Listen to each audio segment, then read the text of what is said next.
Here's a question for you. Do you procrastinate way too much? Do you find yourself just not doing the things that you say you want to do? Do you find yourself, maybe putting other people's wants and needs and desires before yours? Maybe your wife's, your family's, your children, um, friends, co-workers, whatever applies to you. Do you find yourself catering to other people? Do you find yourself just not doing the things that you say you really want to do? Are you waiting for permission? Are you waiting around hoping that somebody's going to tell you, it's okay, yes, go ahead, do it, do the thing? Because that was the case with me. I have a wife, I have 3 kids, and it's hard. They're young. My 3 children are young. My oldest just turned 7, and my youngest is about to be 2. So, we've had babies for 8 years. We've been changing diapers for 7 years now. Sorry, not 8. We've been changing diapers for 7 years, right? So it's 7 years straight, no breaks, like little kids. And I got into the habit of always putting them first. Which sounds like a good thing at first, right? Like you should put your family first. Like as a man, you should be selfless in a sense, and you should serve and you should protect and care for your family. But I would put them in front of my needs just to no end, to absolutely no end. And it became a detriment to myself, and I became very frustrated and very angry and resentful because I couldn't do the things that I wanted to do because I always put them first. And what I eventually kind of found out, some of that was actually a fear thing. I was afraid of what my wife would think of me if I were to do the things I wanted to do. I was afraid of what my wife would think if I started taking more time away from the house. I was afraid that she would start to love me less. I was afraid that she would get confrontational. I was afraid of how she might judge me on this new way that I wanted to be in the world, and this new way I wanted to engage with the physical world, with my world and my reality, because we come from very spiritual kind of backgrounds. Eastern philosophies like yoga and Buddhism and all these things, like we spent many years in these spiritual traditions kind of rejecting the 3D world in a way, giving more importance to the 4D and the spiritual aspects of life than to the 3 dimensionals, to the daily physical realities and modes of being, especially in the United States with capitalism and consumerism and the marketplace. We kind of rejected all that stuff for many years. And I found myself wanting to really engage back in the 3D. Obviously, I still worked, I still had to provide food for my family, so that was daily going to work and interacting in the 3D world. But still, there was a sense of kind of pushing that back and undermining the importance of it.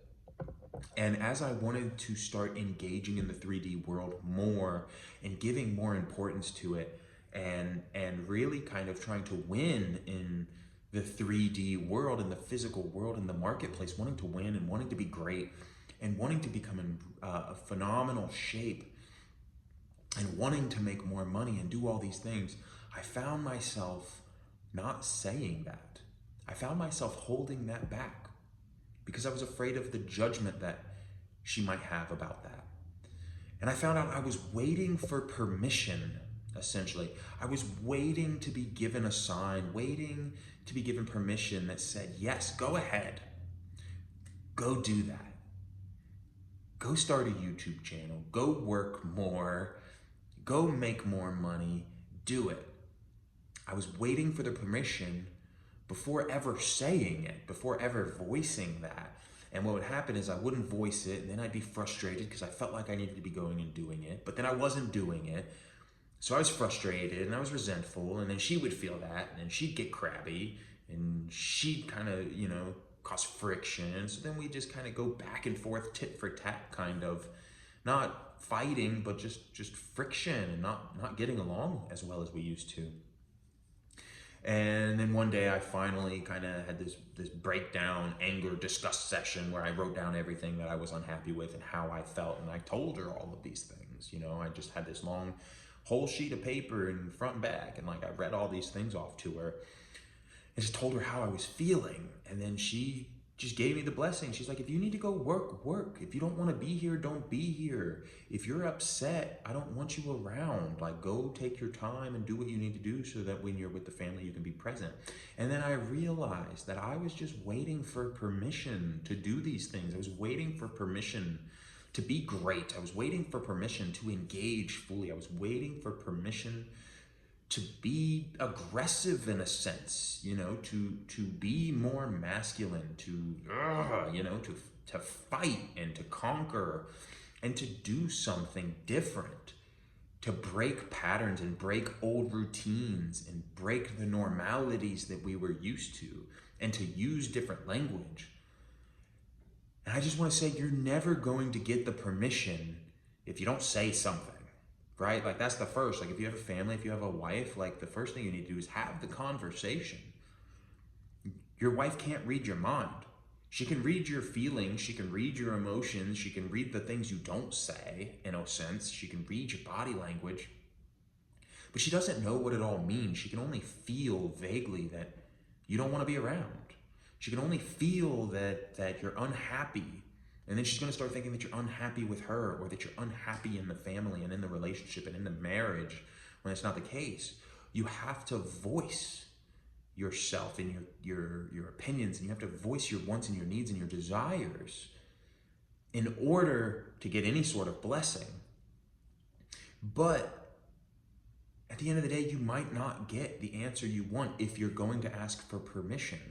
So that is not the way to do it. You don't ask for permission to do it. You don't say, hey, would it be okay if I start a YouTube channel? No, that's not gonna work. Like, you're a grown ass man. You're a grown man. Or maybe you're a woman watching this, maybe that's possible, but you're a grown man, you're a grown woman, you're an adult. You don't need permission. You don't need permission to do what you need to do. You don't need permission to be yourself. What you need is courage. You need the courage to live how you want to live. You need the courage to be true to yourself. And you need the courage to deal with the ramifications of your actions. You need the courage to take life as it comes and to take those consequences and deal with it and to shoulder the burden that comes about because of the way you live. Because if it's true and it's authentic of you, you have to do it. And you can't control the consequences. You can't control how people are going to respond to you. You cannot control how your wife is going to respond if you start truly being yourself. If you've been hiding and you decide to stop hiding, and you decide to be yourself, and you decide to go after what you want to go after, and you decide to stop doing the things that you no longer want to do, right? If you're going to be true to yourself like that, it's going to affect other people. It's going to affect your wife, and it's going to affect your family, and you cannot control how it will affect them. That's their game, right? That's their reality. How our spouses and families choose to respond to us, in essence, is on them. Like, all we can do is not be assholes about it, right? We can live how we need to live. We can take the actions we need to take without hurting them, without being malicious, without intentionally trying to inflict pain or discomfort. Like, you don't want to do that. But if you're going to be yourself, they're going to have a response. And that response is their responsibility. It's up to them. If they want to be mad about it, and they want to be angry, and they want to get up in a tiss, and they want to hold on to that and be resentful and be mean and be nasty and cause hell, unfortunately, you have to roll with it. Like, that's on them, and that's their prerogative, and hopefully that doesn't happen. But it's a hell of a lot better than lying to yourself, lying to them, lying by omission and trying to be somebody that you're not, because that will never, ever work. You cannot ask for permission. You cannot wait for permission to be yourself. You cannot wait for permission to live how you need to live in order to be fulfilled and to be happy. You just have to do it.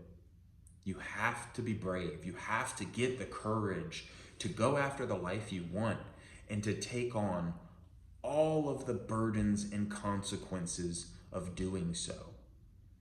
I tell you, it's a hell of a lot better to take on the hardships and consequences of living truthfully to yourself. It's better to take on those consequences than to have an easy life with no trouble, but you're being fake.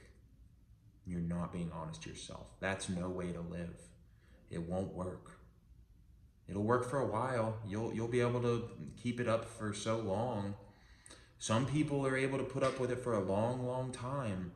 But I promise you, at some point, that's where your midlife crises come in.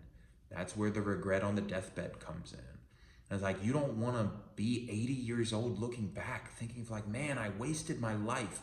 I lived a life that wasn't mine. I could have enjoyed life so much. I could have really done something. I could have really done the thing that I wanted to do. Even if that's a little thing, even if it's small. You know, it's like you have one shot at this.